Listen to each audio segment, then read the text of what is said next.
নমস্কাৰ, মই শ্ৰী দেৱজিৎ গগৈ। মই আপোনালোকলৈ এটা সৰু ভিডিঅ' প্ৰস্তুত কৰিছোঁ। আপোনালোকে সকলোৱে ভিডিঅ'টি চাব বুলি আশা কৰিলোঁ। কিনো দিম, এই দুখীয়া মানুহজনক অকণমান সহায় কৰোঁ বুলি আগবাঢ়ি আহিলোঁ।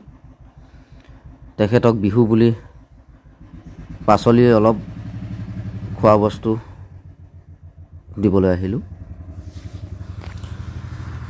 এই গৃহটি ডিব্ৰুগড় জিলাৰ খোৱাং সমষ্টি খোৱাং উন্নয়ন খণ্ডৰ ৰাংচালি গাঁও পঞ্চায়তৰ অন্তৰ্গত শ্ৰী ফণীধৰ পাটৰ। তেখেত এজন শাৰীৰিকভাৱে সক্ষম ব্যক্তি। তেখেতৰ ডাঙৰ পুত্ৰ একাঙী বেমাৰী, সৰু পুত্ৰ অকাল মৃত্যু। বৰ্তমান উক্ত বুঢ়াজনে কোনোমতে দিন হাজিৰা কৰি নিজৰ লগতে ৰোগীয়া পুত্ৰক খোৱা বোৱা কৰি আহিছিল। কিন্তু এতিয়া তেখেতে দিন হাজিৰা কৰিব নোৱাৰা অৱস্থা হ'ল। আমিও ভাবি আছিলোঁ, গাঁও প্ৰধানে বিষয়টো গাঁও পঞ্চায়তৰ সচিব মহোদয়ৰ অৱগত কৰিছে, নিশ্চয় কিবা এটা হ'ব বুলি ভাবিছিলোঁ। কিন্তু আজি এবছৰেই হ'ল, কোনো পদক্ষেপ লোৱা দেখা নগ'ল। আনকি খবৰ এটা ল'বলৈও সময় নোলাল। সেই গতিকে এই ভিডিঅ'টি দিবলৈ বাধ্য হ'লোঁ। গতিকে আপোনালোকে চাওকচোন, আজি এই ডাবল ইঞ্জিন চৰকাৰ থকা স্বত্তেও মানুহৰ অৱস্থা। এই বিষয়ে মই চৰকাৰক দোষাৰোপ কৰিব বিচৰা নাই। কেৱল মাত্ৰ বিভাগীয়সকলৰ গাফিলতি আৰু মনৰ ইচ্ছা নাই বুলি আমি ভাবোঁ। সেইকাৰণে এই অৱস্থা হৈছে নেকি। চাওকচোন, মানুহ কিদৰে জীয়াই আছে। বৰ দুখ লগা বিষয়।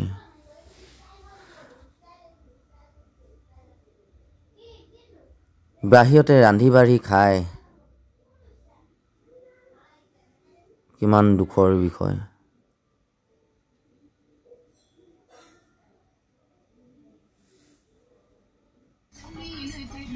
এই বুঢ়াজনৰ পুতেক দুটা আছিলে, এজন ইতিমধ্যে ঢুকালে। বুঢ়াটো শাৰীৰিকভাৱে সক্ষম ব্যক্তি হয়, চকু এটা বেয়া, ভৰিটো লেঙুৰা। প্লাছ যিজন পুত্ৰৰ ইতিমধ্যে মৃত্যু হৈছে, তেখেতৰ পত্নী ইয়াত থাকে। এইটো চব তিৰপালৰ ঘৰ।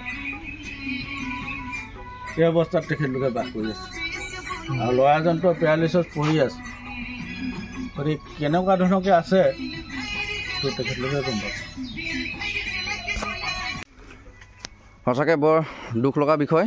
এই ঘৰটো চাইতো অত্যন্ত দুখ লাগিছে। এনেকৈনো মানুহ থাকিব পাৰেনে বাৰু।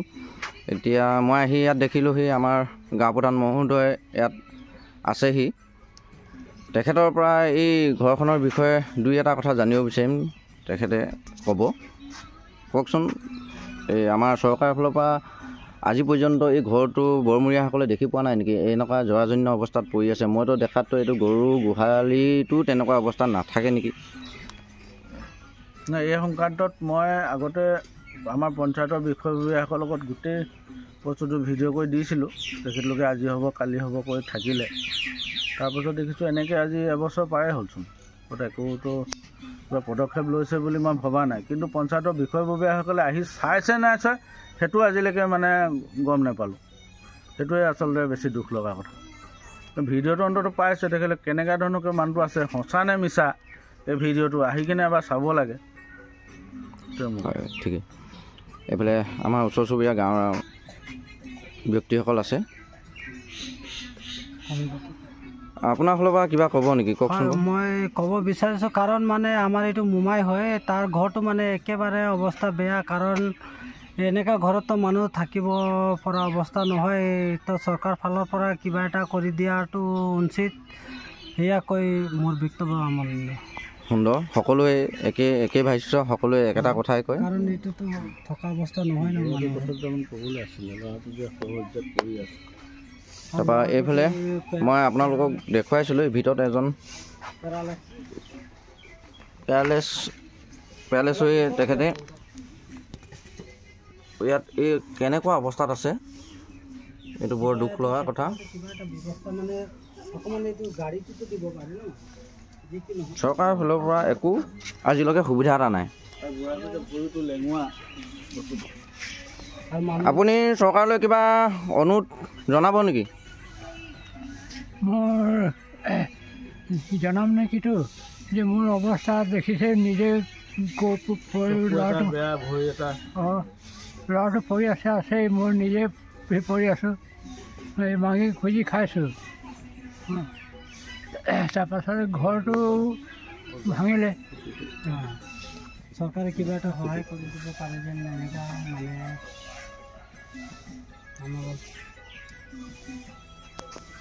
এজন মোৰ মামা হয়, একদম মানে তাৰ ঘৰৰ অৱস্থা নাই, বহুত দিন তেনেকৈ আছে। তাৰ সৰু ল'ৰা এজন ঢুকালে, এনেকৈ অৱস্থাতে ঢুকালে। তাৰ বোৱাৰীজনী থাকে এইটো ঘৰত, মানে এইটো ঘৰত কিবা মানুহ থকা ঘৰ হয়নে? চৰকাৰে আজিলৈকে একো ব্যৱস্থা নকৰে, বা পঞ্চায়তৰ মানুহ নাহে, বা কোনো নাহে, কোনো চাবলৈও নাহে। আহিছিলে জানো মামা, নাহে ন? গতিকে চৰকাৰলৈ এটাই বিনম্ৰ অনুৰোধ, চৰকাৰলৈ বিনম্ৰ অনুৰোধ জনাইছোঁ এটা, যাতে এই মোৰ মামাজনৰ কিবা এটা সহায় কৰিব, ঘৰৰ কিবা এটা মানে থকা ব্যৱস্থা এটা কৰি দিব লাগে অতি শীঘ্ৰে, নহয় জানো? চৰকাৰলৈ আমাৰ সেইটোৱে বিনম্ৰ অনুৰোধ। সকলো ৰাইজে সেই একে মন্তব্য, সকলোৱে একেখিনি কথাকে কৈছে। গতিকে এয়া দেখিছে, আপোনালোকে প্ৰত্যক্ষ কৰিছে কেনেকুৱা অৱস্থাত এই মানুহঘৰ কেনেকৈ যে আছে। গতিকে চৰকাৰলৈ মোৰ ফালৰ পৰাও বিনম্ৰ অনুৰোধ, এই মানুহঘৰক যাতে এটি বাসগৃহ দিয়াৰ ব্যৱস্থা কৰি দিয়ে।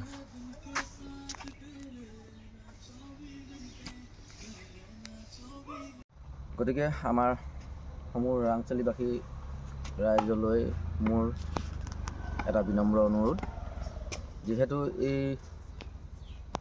মানুহঘৰক আমি সৰুকৈ হ'লেও থাকিবৰ কাৰণে এটা একোঠালি আমি ঘৰ বনাই দিয়াৰ ব্যৱস্থা কৰিব লাগে।